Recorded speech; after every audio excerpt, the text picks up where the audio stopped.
our first question. You often claim that there is no hard problem of consciousness at all. Just a vast amount of easy problems. But what about the mind-body problem? Does it exist? And if it does, what it is? And is it possible to solve this problem?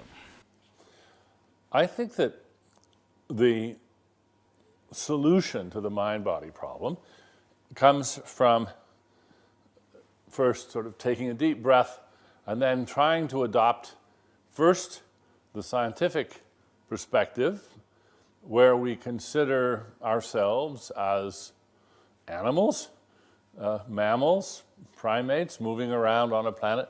In fact, you might actually take a trick from Descartes here, who when he wrote about Le Monde, said, imagine a planet. And then he described it, he said, oh, that's our planet. And so we could sort of imagine going to a planet and finding things that looked like us. And so we're coming at them from the outside. And the question is there a mind-body problem? Do we discover the mind-body problem there? And of course we do, in a way, because we've got to interpret them, and we've got to treat them heterophenomenologically. We've got to treat them from the intentional stance, because they seem to be agents. They're fending for themselves very well. So we start our process of interpretation. I recall from Sweet Dreams you say that reverberation or the echoic system is what makes the core feature of consciousness. And the book has been written 7 years ago.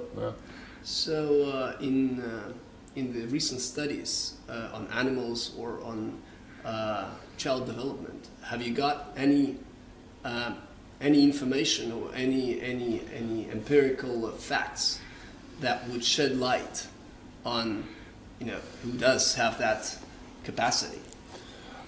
There may well be such evidence, but I haven't particularly had it drawn to my attention. I haven't seen it. But I think that we're seeing a rapid development, which I wish I'd been able to put it in these terms when I wrote the book, but it seems to me to fit beautifully. And that's the new interest in Bayesian predictive coding in the nervous system. That seems to me to be an implementation of this echoic system very clearly, but except for one wonderful detail.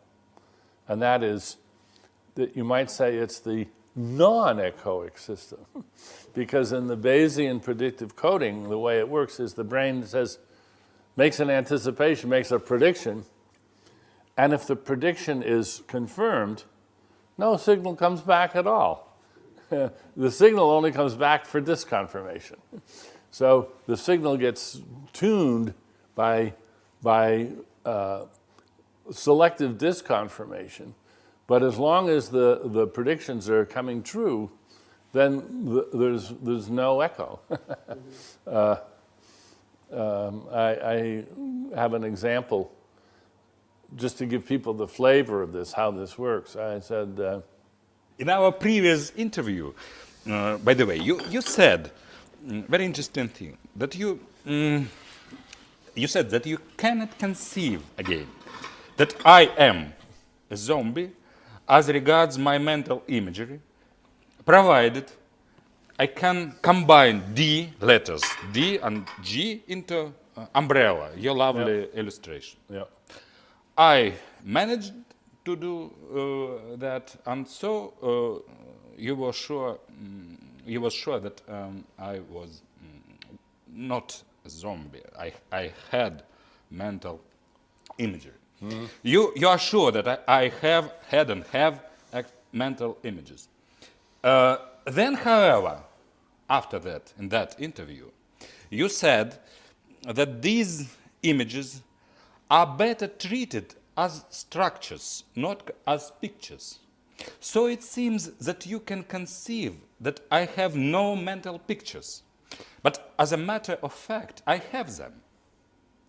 I have them, these mental pictures. So I conclude that you can conceive, after all, that I am zombie.